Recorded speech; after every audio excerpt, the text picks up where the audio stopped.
No vídeo anterior, fui até a cidade de Marituba encontrar com o Felipe e escutar as histórias sobrenaturais que ele tinha para nos contar.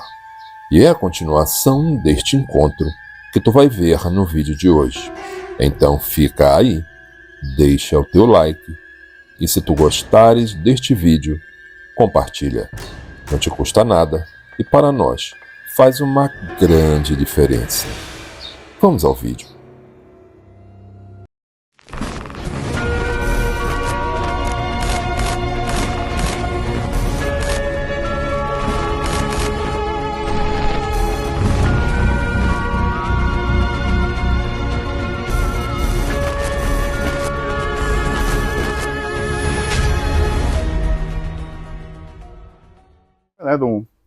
De um conhecido nosso. Ele, felizmente, ele tirou a sua... Ele se desviveu, como alguns dizem, né? E a partir daí, as pessoas próximas a ele começaram a ter uma série de experiências, né? Me relataram isso várias vezes. Inclusive, familiares deles tiveram que se mudar da própria casa. Ele aparecia lá. Aconteciam fenômenos, lâmpada que piscava, coisa que mudava de lugar, entendeu? Isso tudo depois que ele cometeu esse ato aí terrível. Exatamente, depois disso. E aí, o que acontece? Essa pessoa, como a gente era muito próximo, a gente dividia muito as confidências, né? Chegou um momento que ela já estava muito aflita com aquela situação. E eu falei, olha, o que eu posso fazer por ti, eu posso rezar por ti, né? Pedir uma intercessão. Para ver se a coisa alivia e tal, né? Porque a gente sabe que é muito difícil essa situação, né? Eu tenho experiência na família também de pessoas que tiveram depressão. E a gente sabe como abala a família de um modo geral. Para ela estar desabafando assim, é porque o negócio já estava pegando lá na casa dela, né? Estava pegando. E assim como eu disse, né? Chegaram até a se mudar de residência. E eu me envolvi nesse sentido de tentar dar esse apoio, de tentar ajudar. E eu comecei a fazer minhas orações, pedindo para que essa pessoa tivesse um pouco de paz. Até que um dia eu tive um sonho. Esse sonho, eu lembro dele como se fosse uma lembrança de algo que aconteceu, não como um sonho. Tens aquela impressão de que tu viveste eu vivi aquilo. E na ocasião eu sonhei que eu chegava numa casa de fazenda, assim, muito bonita, um gramado enorme, uma casa toda barandada. E quem me recebia naquela ocasião era um tio meu, já falecido, que faleceu de câncer, inclusive, que era advogado, né, em Goiás. E ele me recebia na porta da casa e dizia assim, essa casa aqui é para essas pessoas. E eu, assim, sem entender o que ele queria dizer com isso. E entrei, fui acompanhando ele na casa, cheguei lá numa mesa. Tinham 3 pessoas sentadas nessa mesa. Uma moça, que eu não sei quem é, nunca vi. Cabelinho curtinho assim, jogado. Eu acredito uma faixa de uns 16 anos de idade. O dito rapaz que tinha cometido o ato. E um outro rapaz, que também não conheço. Eu sentava nessa mesa e começava a conversar com eles. E falava, olha, vocês não podem mais atrapalhar as pessoas que ficaram. A missão de vocês já encerrou. E vocês não podem mais ficar atormentando essas pessoas, tirando o sossego, a paz, as pessoas têm que viver. E ele, principalmente, ele pegava e abaixava a cabeça, ele não falava nada. E a partir desse sonho, que eu me acordei, mas a partir desse sonho, não teve mais essa interação. Essa pessoa não teve mais essa interação com... Cessaram os fenômenos? Cessaram os fenômenos todos que ela relatou para mim. E a gente teve essa experiência. Foi uma experiência muito forte, assim, nesse sentido, como eu disse, né? Um sonho que para mim ele não foi um sonho. Eu tenho como se fosse uma lembrança de um dia que eu tinha participado dessa situação. Agora, eu fiquei com algumas dúvidas. Sim. A primeira é a seguinte: quando a família dessa pessoa que era atormentada por esse espírito. Quando ela se mudou, ele continuou manifestando esses fenômenos Sim, na outra casa? Mesmo na outra casa, só que não com a mesma intensidade, né? Mas continuou? Mas sentia, nesse relato, sentia presença, que era como se ele estivesse nos cômodos, entendeu? O pessoal sentia ali a presença sentia. dele. E outra coisa, no sonho tu vias ele. Tu já tinhas visto uma foto dele ou alguma coisa assim? Ou não? Já tinha visto ele, eu não tinha visto as outras pessoas, né? Ah, mas ele já sabia como era? Já sabia a fisionomia dele já. E a aparência dele no sonho? Tava como? A roupa, assim? Ele tava vestido assim, com uma roupa normal. Não tinha um semblante de tristeza. Todos os três tinham esse semblante de tristeza, sabe? Assim, você olhava aquela pessoa assim triste, é como se ela tivesse muito abatida mesmo, entendeu? Mas estavam vestidos assim com roupas, eu diria, bem... Eram roupas claras, não eram roupas escuras e estavam só com esse semblante assim de abatimento muito grande, né? Inclusive, até a figura do meu tio no sonho,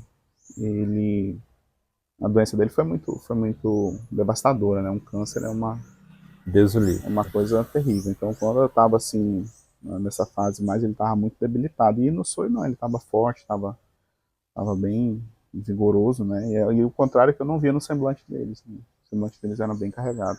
Tu sabe, Felipe, que infelizmente esse ato terrível aí, a gente escuta muita história relacionada a isso aí. E claro que você está geralmente ligado à depressão. Depressão tem cura, procura ajuda médica, procura auxílio, que depressão tem cura. E, cara, uma das histórias assim que mais chocantes de pessoas que fizeram isso aí é de uma senhora que tem uma pousada no Paraná. E eu falo com ela pelo Zap. Essa senhora, ela sofre muito, cara. Porque ela tem... Eu não sei exatamente quantos quartos ela tem nessa pousada dela. É um hotelzinho, assim, uma pensão. As pessoas que vão para lá, geralmente elas vão porque estão começando a trabalhar em algum lugar, ou não tem assim mais onde morar, por alguma razão, separaram, sei lá o que, vão para lá. Porque são quartos pequenos e tal, ela tem não sei quantos. Ela vive disso. O problema é que o ex dela cometeu esse ato. Cara, ela narra coisas terríveis por causa disso. Por exemplo, ela diz que todo mundo que vai para lá, ela afirma isso, que todo mundo que vai para lá, a pessoa vai bem empregada, às vezes vai empregada, pessoa que tem uma vida equilibrada, quando ela vê a pessoa estar desempregada, quer também cometer esse ato. Muitas pessoas, ela diz que ela de vez em quando um parente de um morador lá diz: olha, a senhora está onde? Porque o fulano está lá trancado dizendo que vai cometer esse ato. Ou seja, parece que a energia desse ex dela ficou lá, entendeu? E gente que passou a usar drogas ilícitas. Cara, cada tragédia que tu escuta eu acredito, eu tenho uma visão assim da espiritualidade que envolve essa situação, e eu acredito que aquele espírito maligno, vou colocar assim, que faz com que a pessoa desenvolva esse sentimento de querer se fazer mal, ele acaba tentando outras pessoas que estão ao redor, né? Essa influência, ela é muito forte para chegar a pessoa ao ponto de tomar essa atitude. Existem vários fatores externos, mas eu acho que a influência maligna, ela acaba contaminando não só o local, mas as pessoas que são próximas, né? Eu acredito nisso. Ela tem essa concepção, que foi o ex dela, por causa disso, do ato que ele cometeu, que transformou aquele ambiente ali, que era segundo ela, uma pensão normal e tal, as pessoas viviam ali normalmente, num ambiente que ela diz que ela já aluga sabendo que vai acontecer alguma coisa, mas como ela depende, ela não encontra a saída. Então ela diz, por exemplo, que já teve inquilino dela que mataram na frente depois que aconteceu isso, na frente da pousada dela. Essas histórias aí de inquilino também pensando em dar fim à própria existência, diz que é comum, volta e meia acontece. Inclusive ela já me mandou alguns prints de Zap. Olha, tá vendo aqui? Eu te falei, olha, de novo aqui, a parente de fulano tá me pedindo para ir lá, para abrir lá o quarto porque ele tá ameaçando. E gente que adoece, o marido dela atual ele vegeta numa cama e era uma pessoa boazinha, começou a usar também drogas e começou a ficar ruim. Hoje em dia ele usa fralda e praticamente vegeta. Sim. Cara, se tu escutar as histórias dela, mano, um negócio Não, assim, eu cara... acredito, porque a gente já esteve próximo dessa situação e a gente sabe como é, não só desse caso, mas outras situações que eu, como advogado que trabalho também na área de família, de sucessões, a gente, eventualmente, a gente acaba se deparando com casos assim, e a gente vê o impacto que causa na família, né?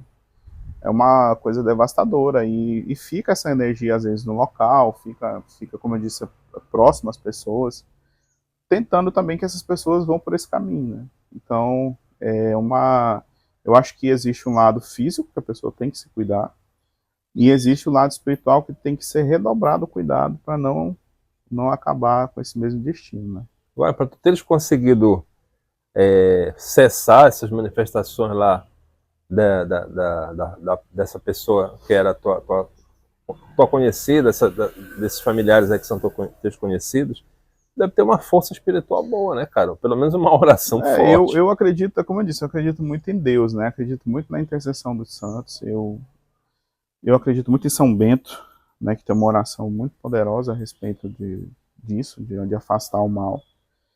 E o que eu tento fazer, e o que eu acho que é a coisa mais importante que a gente pode fazer para uma pessoa é rezar por ela, né? Pedir que Deus possa interceder nesse sentido e melhorar a vida dessa pessoa e tirar. O que eu fiz ali, o que eu fiz naquele momento foi muita oração, né? Foi muita oração.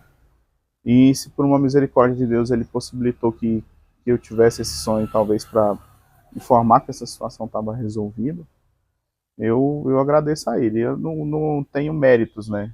Eu me considero uma pessoa normal e os méritos que tem, para mim, eles vêm de Deus, né? Essa é a minha concepção, é o que eu acredito, é o que eu vivo. Até para poder passar por essas situações, porque vira e mexe eu tenho essas impressões, né?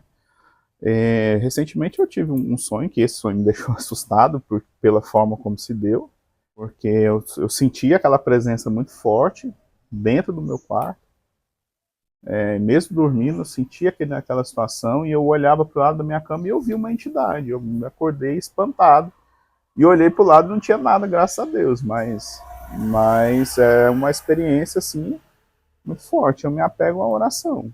Era uma entidade ruim, tu É ruim. Essa era bem ruim. E se a gente pudesse colocar numa escala, eu diria que era algo demoníaco, né? E tu fez uma oração para afastar? Fiz a oração de São Bento, né? Rezei pro meu anjo da guarda, que eu acredito muito também. Mas passei essa noite bem impressionado, né? Nesse dia eu fiquei bem impressionado com isso. Então, assim, foi um susto mesmo, sabe? Eu tava, assim, esperando aquela situação.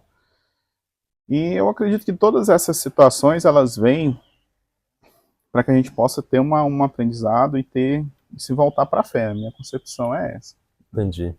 E, tu sabes que quando tu falaste que tu fizeste uma oração para a família dessa pessoa que cometeu esse ato aí, eu estava até esperando tu falares que fosse atacado e tal, porque isso é meio que comum, mas acabou que tu conseguisse ajudar. Graças a Deus, às vezes que eu tive, como eu disse, né, foi a vez desse corte, dessa marca na perna, e às vezes a vez do que me tocou nas costas, né, e essa experiência que eu tive lá, ainda em Goiás. Assim, faz uns anos isso, eu tenho uma amiga que uma vez ela começou a me contar a história de uma espécie de entidade espiritual que estava sempre perto dela, que se apresentava como ela não chamava de anjo, era um protetor espiritual. Tá?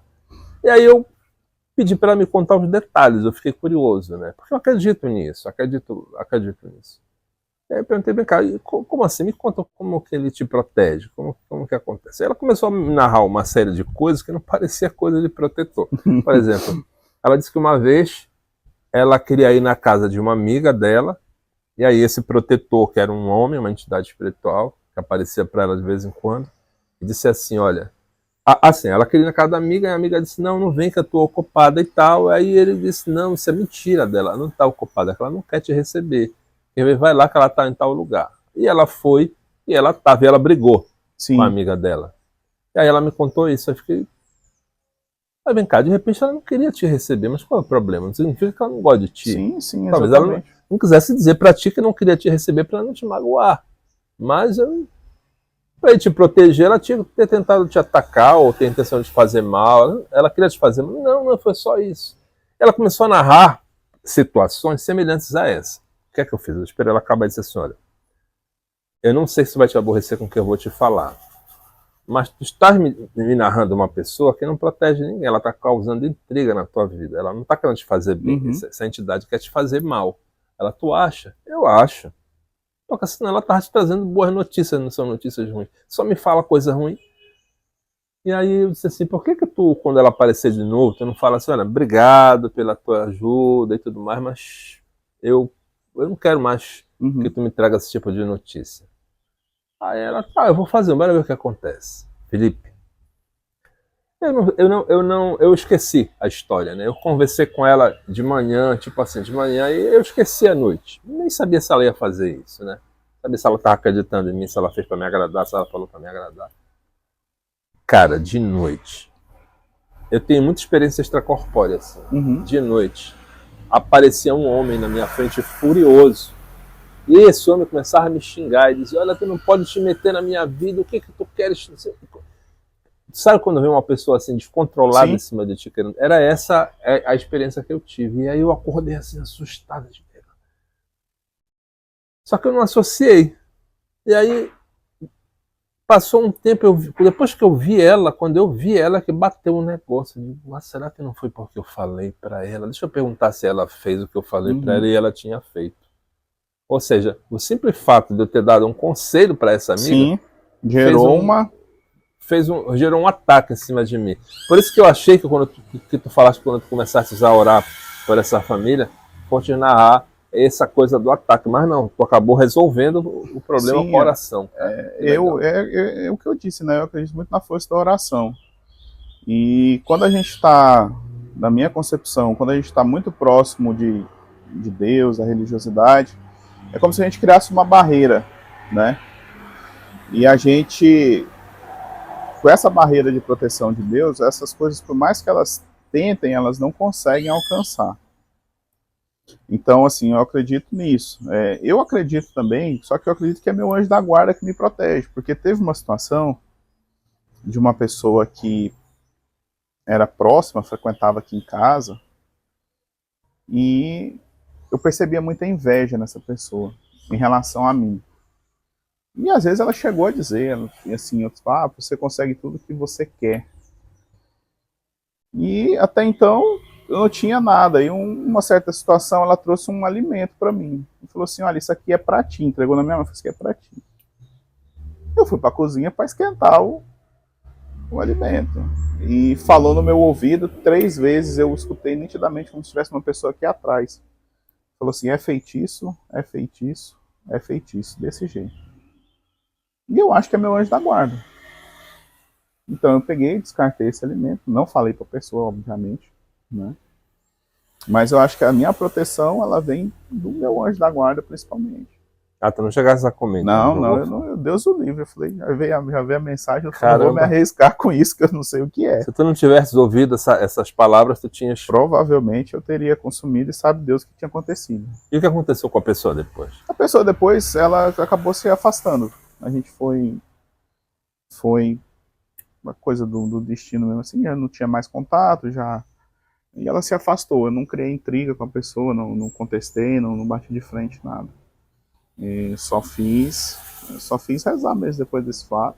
Rezei muito, né? E tem uma oração que eu sempre me recorro, que é o Salmo 90 ou 91, dependendo da Bíblia, né, da pessoa, que eu acho que ele é um salmo muito poderoso para essas situações, né? Então foi o que eu fiz. Eu rezei, pedi, coloquei na mão de Deus e entreguei, né? Como eu disse, né? Eu não me coloco como uma pessoa que é especial, que é acima das outras, pelo contrário, eu me acho normal, sou um pecador como qualquer outro, mas eu tenho muita fé. Eu tenho muita fé mesmo, assim. Eu passei várias situações, tanto na vida pessoal, na vida profissional, no mundo espiritual, mas a minha fé, ela sempre foi firme.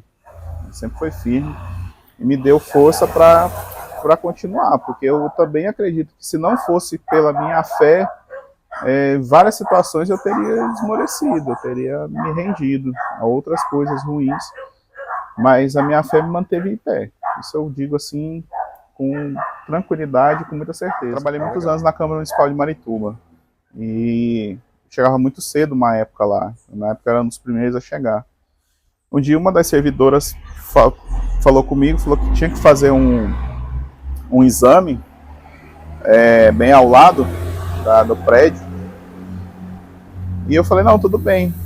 Aí ela terminou de fazer o café, né, os servidores, e a Câmara tinha 2 entradas. Ela saiu pela entrada da Copa. Quando ela passou na frente da entrada da Câmara principal, eu ouvi e ela ouviu chamarem o nome dela lá dentro da Câmara. E ela virou para mim e falou assim, você me chamou? Eu falei, não, eu não chamei você, mas foi aí dentro, não é o pessoal da RH que já chegou? Aí ela falou, não, só tava eu aqui e você. Aí eu falei, olha, infelizmente eu não te chamei, eu ouvi te chamar aí dentro. E ficou aquela situação, assim, e tinha os outros relatos, né, desse prédio, um prédio muito antigo, fazia parte da antiga colônia de Marituba, e de vigias que ouviam o telefone tocando à noite, sendo que não tinha telefone nos gabinetes, e relatos assim dessa natureza. Se eu não me engano, tu falaste que tinha uma visagem lá de mulher de branco que aparecia lá, era isso? Na verdade, essa história que eu já ouvi, essa eu não presenciei, eu ouvia que era aqui pro lado, na verdade, eu acho que não sei se é Decovilha da Pirelli. Ah, tá, não era pra lá. Não era pra lá. Era na estrada da Pirelli. Nessa região, não sei precisar exatamente se era Decovilha ou se era Pirelli, mas era nessa direção aqui, né?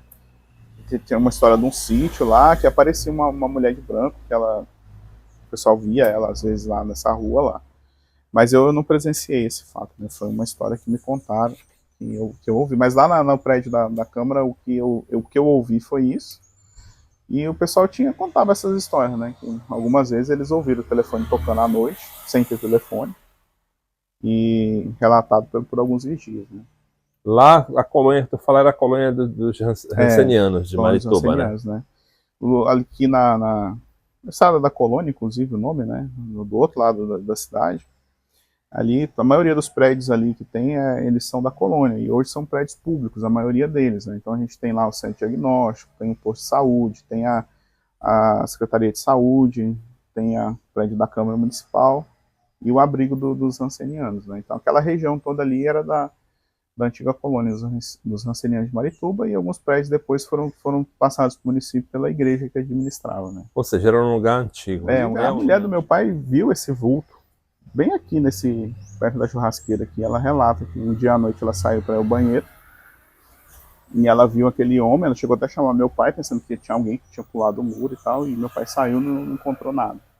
Então ela chegou a ver esse vulto também aí. O vulto de um homem na churrasqueira. De um homem. Foi o seguinte, meu avô ele foi muito boêmio, né? A vida dele, ele foi um cara muito boêmio. Quando eles estavam lá em Goiás, ele saiu com os amigos e fizeram uma aposta. Quem passava a noite no cemitério. E meu avô sempre foi muito destemido, como eu disse, não tinha assim medo das coisas. Ele falou, eu aposto, vou passar a noite no cemitério. Aí foram lá, deixaram ele lá no cemitério da cidade. Ele passou a noite toda lá, não teve nenhum incidente. E aí quando foi de manhã ele ouviu os amigos dele vindo conversando. Ah, ele não tá aí, ele já foi embora, não ficou nada, não sei o quê. Naquilo ele pegou uma coroa de flor, colocou no pescoço. Eita, lá pegou da... E não viu de onde pegou. Ele pegou numa catacumba lá e pôs no pescoço. E cidade pequena, interior, o muro não era alto, muro baixo. Quando os amigos dele chegaram perto, ele se levantou, deu um susto, todo mundo, os caras se assustaram, e ele pegou aquilo, jogou pra lá e foi embora. Quando ele chegou em casa, a minha avó estava acordada, e perguntou para ele, Jota, o que tu estava fazendo? Aí ele ficou assim, ele falou, não, Jota, eu quero que tu diga o que tu tava fazendo. Aí ele falou, por que ele? Não tá acontecendo. Porque veio uma mulher aqui no meu quarto, dizendo que tu tinha pegado um negócio dela e que ela queria que tu devolvesse. Caramba! E começou assim, eu tava deitada, senti uma dor muito forte na minha perna, e quando eu acordei, essa mulher tava aqui dentro. E ela quer que tu devolva, eu não sei o que tu fez, mas tu dá teu jeito e vai devolver o que tu pegou.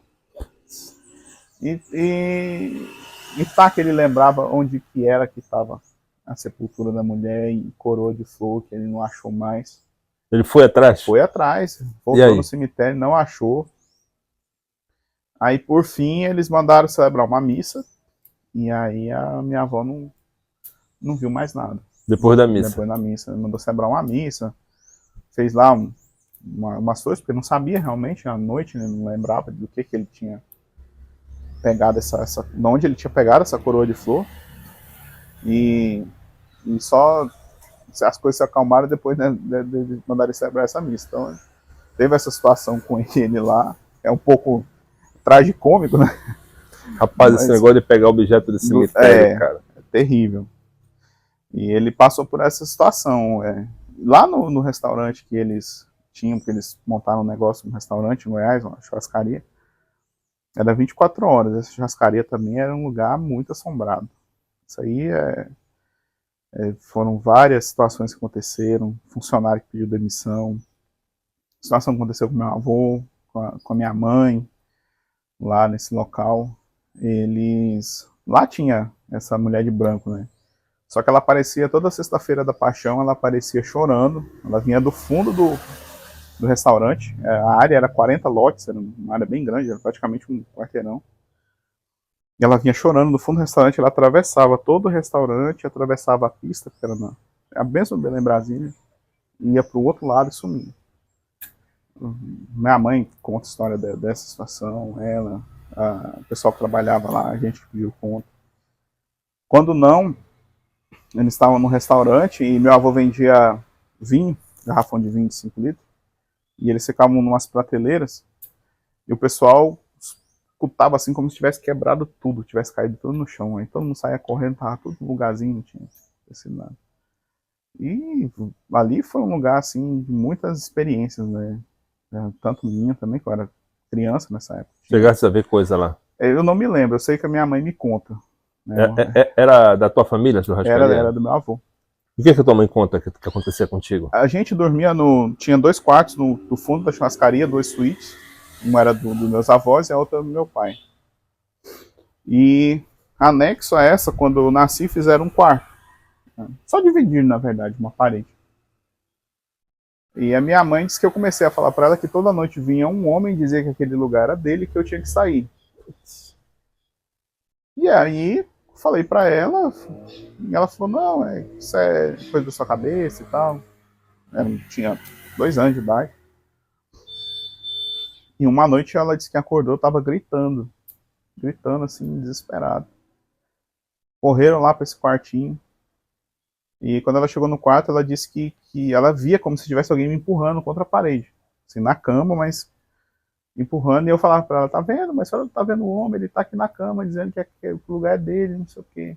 Ah, ela não via, mas ela via uma força. Ela via a força empurrando. E aí ela pegou, me tirou do quarto e não deixou eu ficar lá mais, né? E aí eu falei as características dela, de como era esse homem. Era um homem muito alto, que ele chegava a ser corcunda, né? Tão alto, que ele tinha uma bandana amarrada na cabeça. Era um estereótipo assim de um motoqueiro, segundo a minha mãe, né? E um tempo depois, uma situação aconteceu com ela estava rezando também, inclusive, no quarto. E ela, a luz apagada, ela sentiu como se o quarto clareasse, tivesse ligado assim a luz. E quando ela abriu os olhos, ela viu essa entidade rindo dela, daquela situação que tinha acontecido.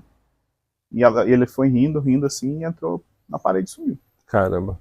Essa ela relata assim essa história para mim, ela contou várias vezes.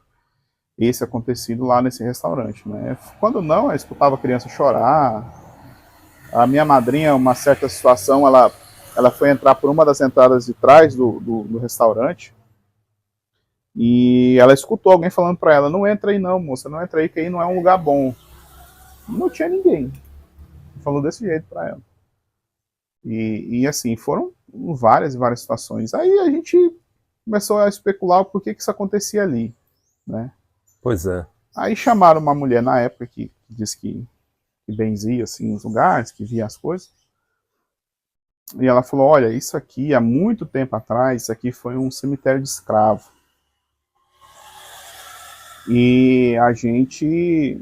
E quando tá uma...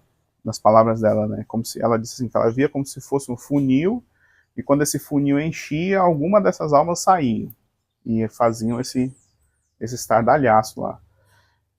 Então ela falou que era uma coisa muito poderosa, que ela sozinha assim, ela não tinha o que fazer naquela situação, né? Isso foi o relato que eu sei que a minha mãe contou. Então, um tempo atrás aí, a gente, quando se reunia, conversava essas coisas, aí disseram: olha, realmente tem uma casa lá que encontraram duas sepulturas antigas lá, e era bem do lado assim de onde era o restaurante, sabe? Caramba, cara. E para piorar a situação, né, lá fica numa encruzilhada. Então, era comum também ter muito despacho, né, nos períodos, né, que o pessoal pratica essas religiões, eles faziam lá os seus rituais e tal. Várias vezes encontraram lá, porque geralmente encruzilhada tem essa mística, né. Mas aí, o que aconteceu? Cara, A churrascaria não, não é mais depois quando meu avô resolveu voltar aqui pro Pará, eles venderam e hoje já não existe nada lá no lugar. Foi demolido tudo e tá só o terreno, no chão. Mas mora gente lá? Não mora ninguém. Não mora ninguém? Não, hoje não mora ninguém, está só o terreno. Se eu não me engano, ainda estava até para venda, mas eu não sei, como eu vim embora para cá, não sei o que aconteceu depois, né? Mas eles teve essa história lá, e hoje é totalmente desabitado o local.